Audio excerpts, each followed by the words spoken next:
Welcome to the curiosity classroom दोस्तों। आज हम जानेंगे कि हमें कॉन्स्टिट्यूशन की जरूरत क्यों पड़ी। पहले सेशन में हम लोगों ने पढ़ा कि कॉन्स्टिट्यूशन क्या है और प्रीएम्बल क्या है। तो थोड़ा रिवीजन कर लेते हैं कि कॉन्स्टिट्यूशन जो है एक रूल बुक की तरह है। Constitution is like a rule book. Rule book में क्या लिखा गया है कि गवर्नमेंट कैसे काम करेगी, क्या उसका क्या क्या पावर है, लोगों का क्या क्या अधिकार है, राइट्स क्या है। ये रूल बुक में लिखा गया है। ये हम पहले सेशन में कर चुके हैं। आप चाहिएगा तो डिस्क्रिप्शन में लिंक है, वो देख सकते हैं। आज हम सीखेंगे कि कॉन्स्टिट्यूशन को हमें जरूरत क्यों पड़ी। दोस्तों, बिना कॉन्स्टिट्यूशन के हमें क्लियर गाइडलाइंस नहीं मिल पाता है कि गवर्नमेंट जो है, हमारे नेता लोग जो हैं, क्या क्या डिसीजन ले पाएंगे, किस प्रकार का डिसीजन ले पाएंगे और लोगों की सुरक्षा कैसे कर पाएंगे, और लोगों का जो अधिकार देना है क्या क्या अधिकार दिया जाएगा, जो गलत तरीका से काम हो रहा है उसको रोका कैसे जाएगा। ये सब जितनी चीजें हैं हमें कॉन्स्टिट्यूशन से ही पता चलेगा। एक रूल होना चाहिए जिसके अकॉर्डिंग हम अपने देश में रहने वाले नागरिकों को एक बेटर, एक अच्छा अधिकार दे पाए और उस अधिकार का कोई दुरुपयोग न कर पाए। तो साथियों, चलिए आप लोग, हम एक कहानी के तौर पर सीखेंगे कि कॉन्स्टिट्यूशन की जरूरत क्यों पड़ी। साथियों, एक समय की बात है, एक बहुत बड़ा गांव था और उस गांव में लोग मिलजुल कर रहते थे। बहुत सारे खुशहाल गांव था। एक दिन क्या हुआ कि गांव में समस्याएं शुरू हो गई। जब गांव में समस्याएं शुरू हो गई तो लोगों के बीच लड़ाई झगड़े भी चालू हो गए और कुछ लोग जो हैं अपना खुद का नियम बनाना चाहते थे और कुछ लोगों को लगता था कि हमारे साथ सही तरीका से व्यवहार नहीं हो रहा है।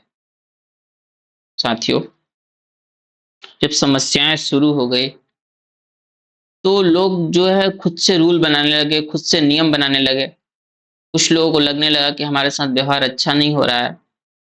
इस प्रकार गांव में झगड़े होने लगे, विवाद होने लगे, चारों तरफ अफरा तफरी मच गई। एक दिन क्या हुआ कि कुछ बुजुर्ग लोग एक जगह इकट्ठा होकर उन्होंने सोचा, क्या सोचा कि गांव को सही दिशा कैसे दिखाया जाए, गांव में ऐसा क्या लाया जाए सबको सही दिशा मिले और गांव फिर से शांति की राह पर चल पड़े। दोस्तों, काफी बुजुर्ग लोग बैठे थे।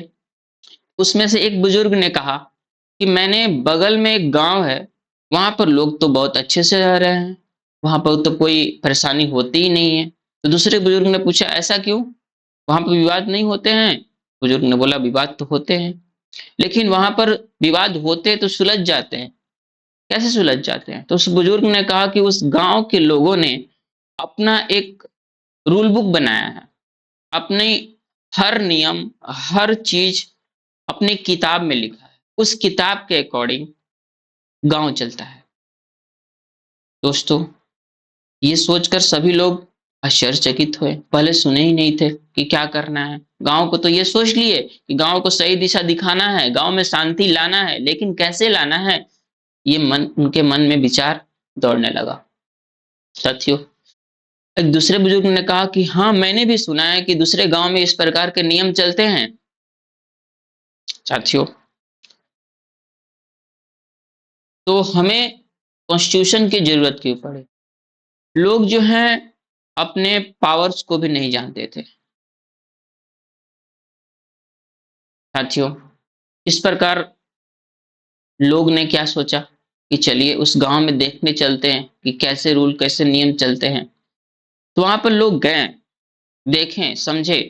फिर उन्होंने फिर सोचा कि क्यों ना अपने गांव में इस नियम को लाया जाए। अब हम भी किताब लिखेंगे और हमारे में भी रूल नियम के अकॉर्डिंग गांव चलेगा। और ये जो बुक लिखा गया, पहले तो पता ही नहीं था कि लोग जो हैं कहाँ से नियम लाएंगे, किस प्रकार का नियम लाएंगे, कौन सा अच्छा नियम है, कौन सा बुरा नियम है। बहुत सारे सोचे। तो जब हमारा संविधान भी लिखा जा रहा था ना दोस्तों, इस तरह की बातें हमारे जो संविधान निर्माताओं के बारे दिमाग में आया था। उन्होंने भी सोचा कि कहाँ-कहाँ से ये सब नियम लाया जाए। तो उन्होंने सोचा कि चलो दूसरे देश में देखते हैं कि वहाँ का नियम क्या है, दूसरे देश में देखते हैं वहाँ का नियम क्या है। इस तरह गाँव वाले भी अलग-अलग गाँव में जाकर देखने लगे कि कौन-कौन सा नियम बनाया गया है और जो-जो नियम अच्छा-अच्छा है, लाओ हमारे बुक में डाल दो। जो-जो अच्छे-अच्छे नियम हैं, डाल दो। साथियों, ये जो बुक लिखा गया कि इस देश से लाया गया, इस देश से लाया गया, हमारे कॉन्स्टिट्यूशन में भी दिखा रहे हैं आपको देखिए। देखिए, हमारा जो संविधान देखिए दिख रहा होगा आपको स्लाइड पूरी। फ्रॉम यूके से क्या-क्या लाया गया है, president, cabinet system of ministry, USA से हमारा जो constitution, preamble, judiciary review, Australia से concurrent list, central state relationship, USSR से फंडामेंटल ड्यूटीज 5 इयर्स प्लान और जर्मनी से इमरजेंसी प्रोविजन लाया गया था। ये जितने मैंने आपको दिखाया ना मैंने, कहीं न कहीं देश से लाया गया है और लाकर हमारे संविधान में डाला गया। जितनी अच्छी बातें हैं सब लाकर डाल दिया गया। इससे हुआ क्या कि हमको जो है अच्छा तरह से नियम और अच्छी तरह से नियम से चलने वाले हर चीज़ पता चली। उसी तरह उस गाँव में भी लोगों ने क्या किया, किताब को लिखा। और ये जो किताब लिखा गया था ना, इसमें बताया गया था कि नेता कैसे डिसीजन लेंगे, नेता कैसे चुना जाएगा, नेता किस प्रकार का डिसीजन लेंगे और गाँव में रहने वाले नागरिकों को किस प्रकार का अधिकार दिया जाएगा। दोस्तों, यह किताब, अब देखिए दोस्तों कि जब किताब लिखी जा रही थी तो बुजुर्गों के दिमाग में, हमारे संविधान निर्माता के दिमाग में ये भी एक दिमाग में बात आई थी कि अगर कोई नेता या सिटीजन्स लोग अपने अधिकार का दुरुपयोग करते हैं तो उसके लिए क्या किया जाए। कोई नेता अपने पावर का दुरुपयोग करता है तो उसके लिए क्या किया जाए। तो दोस्तों, जितने भी थे ना बहुत बुद्धिमान लोग थे उस टाइम। उन्होंने ये भी सोचा कि इस बुक में लिखा जाना चाहिए कि इसके बाद इस इतना पावर ही आपको यूज करना है, इतना पावर आपको यूज करना है, इससे चला अगर इससे ज्यादा कर दिए तो आप अनलॉफुल, दैट मीन्स आपने नियम का विरोध किया। और जो गांव वालों ने किताब लिखी थी, ये किताब गारंटी देती थी कि कोई भी व्यक्ति अपने अधिकार का दुरुपयोग नहीं करेगा। उसी तरह हमारा संविधान में भी लिखा गया है कि अगर कोई अधिकार का दुरुपयोग कर रहा है, नेता हो, जनता हो, कोई भी हो, तो उसको सजा मिलेगी। वो अपने ताकत से ज्यादा ताकत नहीं ले सकता और किसी को भी अन्याय नहीं कर सकता, कोई भी अन्याय नहीं कर सकता। इस प्रकार गांव वाले इस किताब के नियम को पालन करने लगे। वैसे हमारे देश में आज हमारा कॉन्स्टिट्यूशन, हमारे संविधान के नियम के लोगों को पालन करते हैं। फिर जैसे-जैसे पालन करने लगे गाँव में शांति शुरू हो गई। अब लोगों को पता था कि क्या गलत है, क्या सही है, इसलिए वो एकदम बिंदास सुरक्षित रूप से रहने लगे।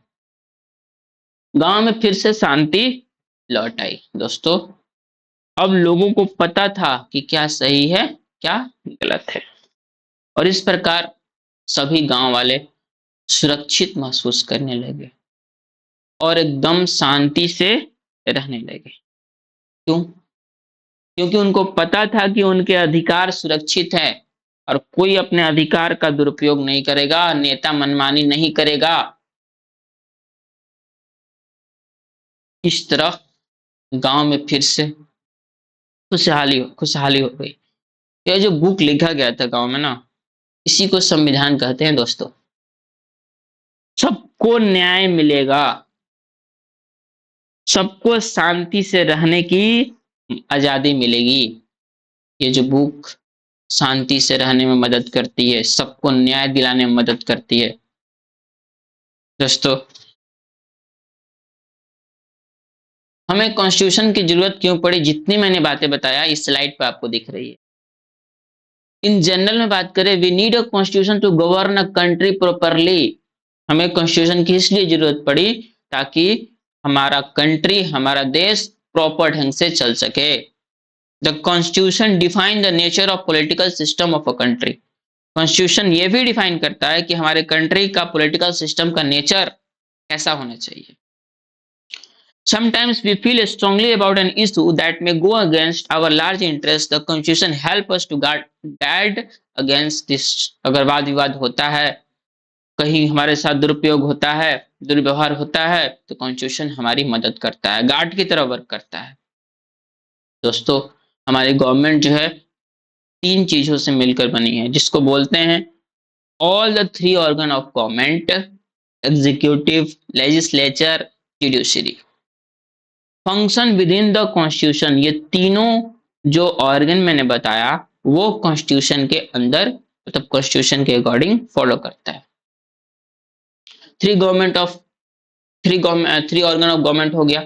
इसमें शामिल क्या है? सिटीजन्स लोग शामिल है, ऑर्डिनरी सिटीजन शामिल है। इसमें वो अपने पावर को, अपने थॉट को, derive their power and authority, अपने पावर को, अपने नियम को जानते हैं, जिसको हम फंडामेंटल राइट्स कहते हैं। ये कहाँ से आया? डिराइव किया फ्रॉम द कॉन्स्टिट्यूशन। ये एक्ट अगर इसके अकॉर्डिंग कोई अनकॉन्स्टिट्यूशनल व्यवहार करता है, अनलॉफुल व्यवहार करता है, तो वो इसके अगेंस्ट चला जाएगा। So the constitution is required to have authoritative location, power and function and also restrict them within its limit. Constitution इसलिए जरूरत पड़ी ताकि पावर और फंक्शन का एक अथॉरिटी है, अथॉरिटिव होना चाहिए, जरूरत पड़ी, और इसके लिमिट्स के अंदर सब लोग रेस्ट्रिक्ट हैं कि नियम का पालन करो, अधिकार के बाहर मत जाओ, अपने अधिकार का समझो। दूसरा देखिए, to perform functional we need function. A constitution is to provide a set of basic rule. Constitution क्या प्रोवाइड करता है? बेसिक रूल प्रोवाइड करता है that allow for minimal coordination amongst the number of society. Society में रहने वाले हर member को एक बराबर अधिकार मिले, एक मिनिमल कोऑर्डिनेशन मिले, अलाउ करता है ये constitution. Constitution is specify who the power to make decision in society, decide how the government will be. Constitution ये भी बताता है कि पावर को किस प्रकार का पावर बनाए, किस प्रकार का पावर का डिसीजन लिया जाए, कैसे पावर का डिसीजन लिया, और गवर्नमेंट कैसे बनेगी ये भी बताया। जैसे मैंने सारी कहानी में आपको मैंने बता दिया है, आपको सिर्फ लिखा हुआ है, आप इसको देखिए, समझिए, और आगे चलते हैं। और क्या कहता है? Constitution set some limits on government can impose on citizens. बात मैंने जो बताया था ना, रिस्ट्रिक्शन के बारे में, कोई दुरुपयोग नहीं करेगा, तो कोई दुर्व्यवहार नहीं करेगा। ये सरकार जो है, कोई भी नेता अपने अधिकार से बाहर, अपने पावर के बाहर कोई काम नहीं कर सकता। लेकिन ये जो लिमिट्स है वो फंडामेंटल है, इन द सेंस कि गवर्नमेंट जो है कभी कभी ट्रेस पास कर सकती है उन लोगों पर, जरूरी है दोस्तों। और constitution is enable the government to fulfil the separation of society and create condition for a just society. Constitution जो है हमारे गवर्नमेंट इनेबल करती है कि वो सोसाइटी के सेपरेशन को क्या करे? फुलफिल करे, और क्रिएट करे क्या? कंडीशन। ऐसा कंडीशन क्रिएट करे, एक ऐसा कंडीशन क्रिएट करें जैसे उन लोगों के सेपरेशन को, सोसाइटी में जो सेपरेशन है वो पूरी तरह से पूरी हो जाए। पहले लोग दोस्तों अपने पावर को भी नहीं जानते थे। The people don't their true power. साथियों, इतना ही रहते हैं आज। आपको पता चल गया होगा कि हमें कॉन्स्टिट्यूशन की क्यों जरूरत पड़ी, और आपको कहानी भी समझ में आई होगी। तो आशा करता हूँ आपको जरूर समझ में आएगा। धन्यवाद, मिलते हैं किसी अगले सेशन में। Thank you for watching this video.